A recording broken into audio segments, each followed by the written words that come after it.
Minx, it's Minx, and it's that time again. It's time for another Game of Thrones review. Um, I'm reviewing the final episode of Season 7, so the season finale. It's Episode 7. Of course, this season and next season are going to be shorter seasons because they're going to just jam-pack a bunch of stuff and just punch straight through. So if you haven't seen the last episode of Season 7, go watch that first because I'm going to be spoiling a lot of things, and let's just jump into it. We start off with everyone kind of waiting to do this big meeting thing where the heads of various factions coming together to meet to discuss the dead problem, pretty much. We got Dany's army outside of King's Landing, pretty much showing off her forces a little bit. A little bit of dick measuring there, which makes it even funnier since it's the Unsullied out there first, and Bronn and Jaime having some talk of cocks, so to speak. As they gather in the dragon pit, which we finally get to see, which I personally found to be pretty uninspired, unimpressive, considering how much hype they were doing for the dragon pit. Everyone's gathered, including Brienne of Tarth. You got Tyrion, Jorah, Jon, Cersei, Jaime, the Mountain, the Hound. And there's actually a nice little tidbit, and I'm hoping that it's foreshadowing Clegane Bowl next season, hopefully, because Hound pretty much makes it known to the Mountain, I'm the one that's gonna kill you, so you best be looking out, man. Dany, of course, makes an entrance on Drogon. Cersei doesn't even flinch, even though Jaime, even though Jaime gets up out of his seat and is just like, holy shit, Cersei, hard-ass bitch that she is, does not even flinch about it. And Dany, of course, comes down, sits down. Everyone else sits down after her. And the meeting goes forth. And Cersei is not buying what they're selling until the Hound brings up a box. And he sets it down and opens it up. And then he kicks it over. And then the white that they had caught last episode jumps out and makes a beeline straight for Cersei. Now this time she does flinch and she recoils a bit, as does pretty much everyone else except for those who've actually faced them before. It gets chopped in half. A hand gets hacked off of it, which of course Qyburn goes and picks up the hand and is like looking at it kind of like, well, this is fucking neat, until he hands it over to Jon, and Jon's like, we can kill him with fire, and he lights it on fire, and then he goes, and dragon glass, and then he just stabs the upper torso with dragon glass, and it dies. Kind of a interesting way of showing what they're up against. And Cersei's drink seems to be drinking the Kool-Aid a little bit now. And she goes, okay, fine. We'll do a peace for right now. But you can't fight for either of us. You have to stay in the north and do your thing. And Jon, being the honorable person that he is, pretty much says, I can't because I've already pledged myself to Daenerys. And everyone else is like, fuck! Like, why? Why did you have to say that? Why did you have to tell her? It's like, why can't you lie for once? And Jon's just like, I can't help it. I can't help it. I don't think it's going to help anything if we lie. The entire time, Cersei's lying her ass off because she's still playing the Game of Thrones. But poor Jon and his honor. It's just crazy. Tyrion tempts fate and goes to talk with Cersei. Almost gets killed by the mountain. Ends up drinking some wine and sits down and talks with her. Figures out that she's preggers with another baby. And it cuts off there, and it leads to him walking back to where everyone's still grouped together in the dragon pit. And Cersei's talking about, we'll fight with you. And, I hope you remember this, that, you guys didn't make any plans, any concessions for me in the later dates. And so she tells them all this bullshit, and later on it's just like she's just lying her ass off, and doing it very convincingly, because everyone's like, yay, hooray, we might not all die. So we jump from there to Winterfell, where Sansa is kind of freaking out about Arya again, and Littlefinger's like, whenever I don't know what somebody's up to, I always play this game, and I always, think of the worst possible outcome. Why would she want to do this? Okay, why? What is her motivation to do this, do that, the other thing? And it comes back to bite him in the ass, because later on, probably one of the best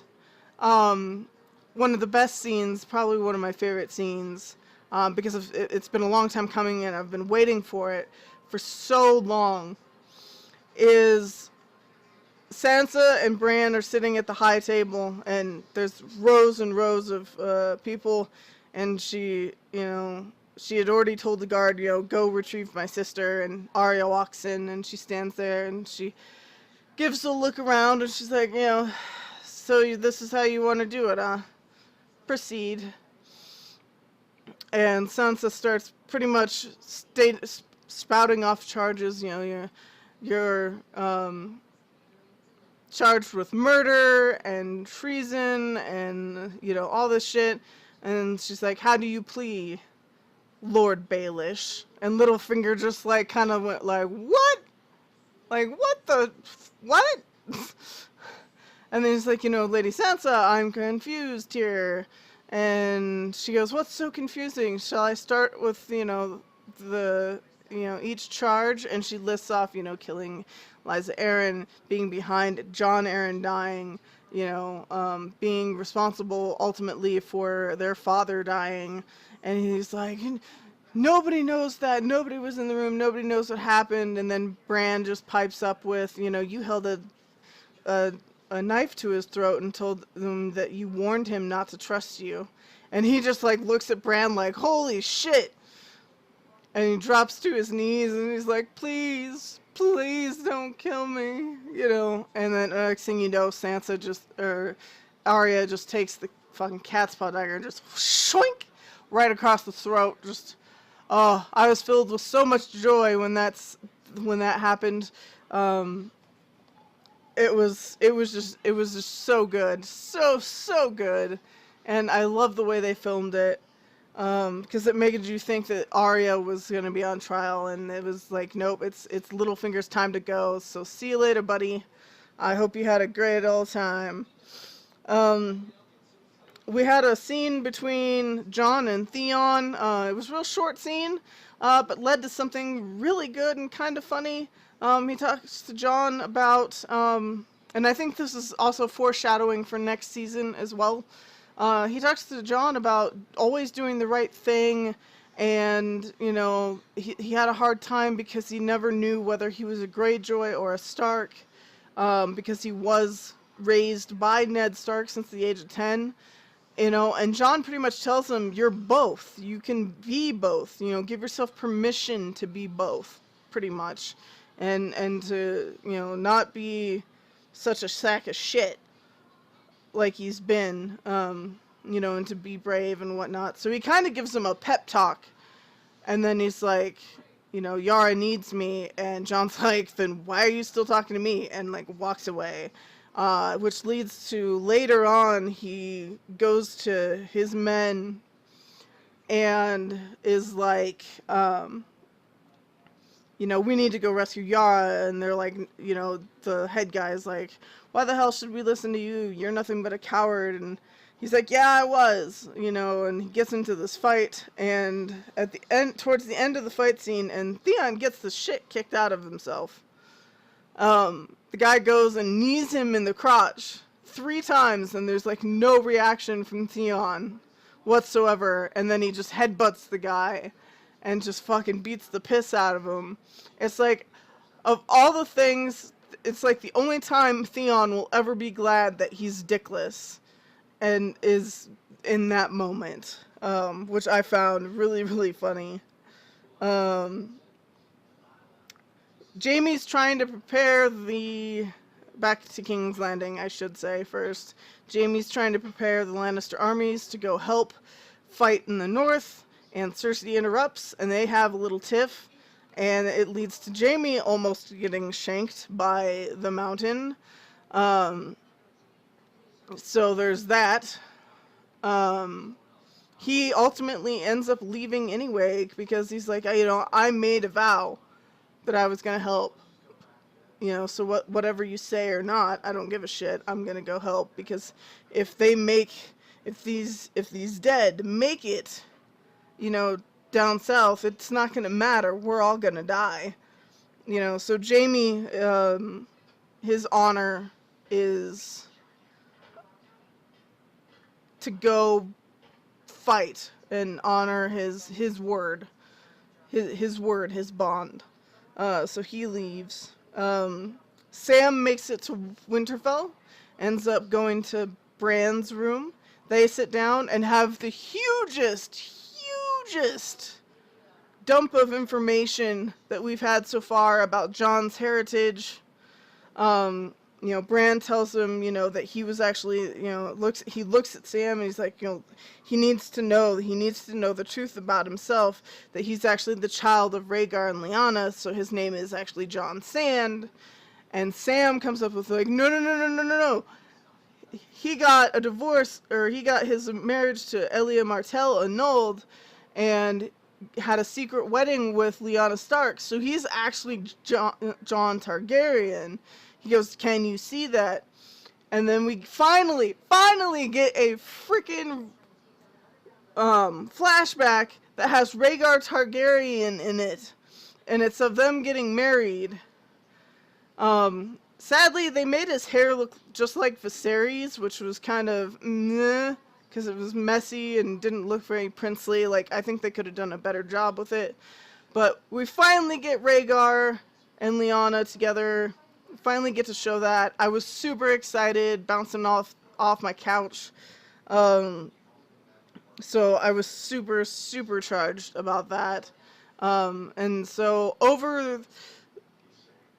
they flash to the boat that Jon and Dany are on, and you can hear Bran doing exposition, and he's narrating over the top, like, we need to tell him, he needs to know, you know, he needs to know his heritage, and blah, blah, blah, blah, blah, as Jon's knocking on Dany's door.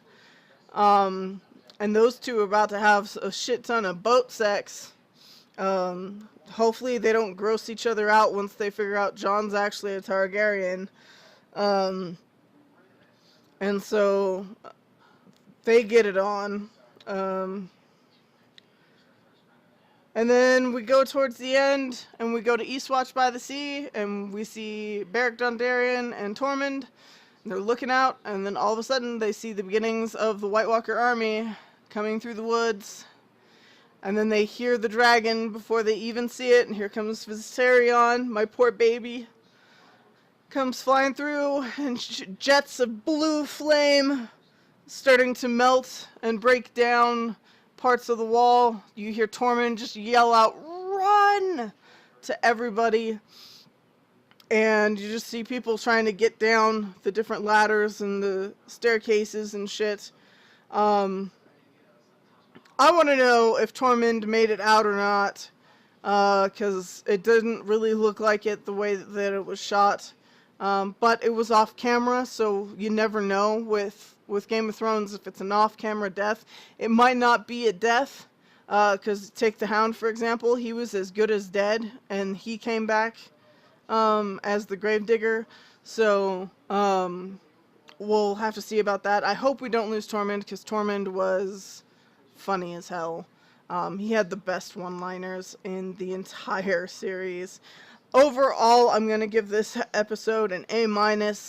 I loved just about everything in it. I want to strangle. I can't wait until Cersei gets strangled. I can't wait till she meets her end. She's next on my personal list. I'm not sharing Arya's list, but my personal list, Cersei needs to be the next one to go. Littlefinger's death was amazing. Theon essentially growing a pair was good to see. Dany and Jon doing the boat sex thing. We all knew that was going to happen eventually. It's been shaping up. It's been building up to that for quite a while. So let me know what you guys think down below in the comment section. You know, did you enjoy this episode? What was your favorite part of the entire thing? What was your favorite part? I would love to know that. I love talking about my favorite shows. Hit that little red button down there that says subscribe so you can catch my next videos, because I'm going to be doing a couple of Defender videos, as well as some other little mini projects that I'm working on. If you missed last week's, my last Game of Thrones review, it's going to be right up here. And if you want to catch my top 5 book theories confirmed on the show, click here. And as always, I'll see you later, geeks. Bye.